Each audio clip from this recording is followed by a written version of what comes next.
चलिए दोस्तों, देखते हैं कि बोया का जो माइक है वो हमारे पास आया है। और चलिए हमें उसे अनबॉक्स करते हैं। देख सकते हैं कि आप हमें एक बॉक्स मिला है वहाँ पे। इसी बॉक्स के अंदर है वो माइक। वहाँ पे देख सकते हैं वो क्यूआर कोड दिया गया है वहाँ पे सिक्योरिटी स्कैन के लिए, ताकि आप पता लगा सकें कि ये ओरिजिनल है या डुप्लीकेट। वहाँ पे एक स्टिकर होगा, देखिए पीछे देख सकते हैं आप, एक स्टिकर है वहाँ पे क्यूआर कोड के नीचे। वहाँ पे एक सिक्योरिटी नंबर भी दिया गया है, वो आपके बोया का वेबसाइट में यूज करके और पता लगा सकते हैं कि वो ऑथेंटिक प्रोडक्ट है कि नहीं। अच्छा, ये तो हो गया माइक की बात। चलिए इसे खोलते हैं। चलिए इसे खोलते हैं और पता लगाते हैं कि इसके अंदर क्या क्या हमें मिलता है। पहले चलिए इसे खोलते हैं। पहले देख सकते हैं कि एक ब्लैक पाउच है, उसके अंदर दिया गया है।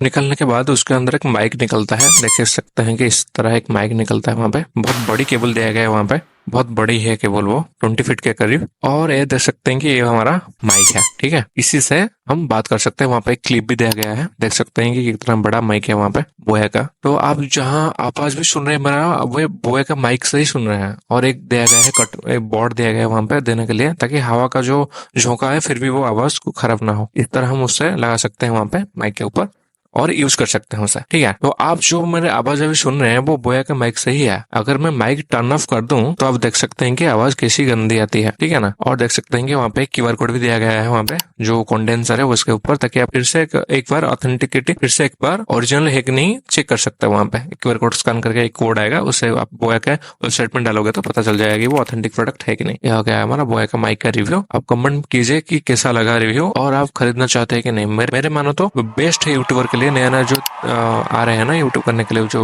वॉइस रिकॉर्ड करने के लिए बेस्ट है, सबसे बेस्ट वाला माइक है मेरे तरह से। तो मैं तो रिकमेंड करूंगा इसे यूज करें।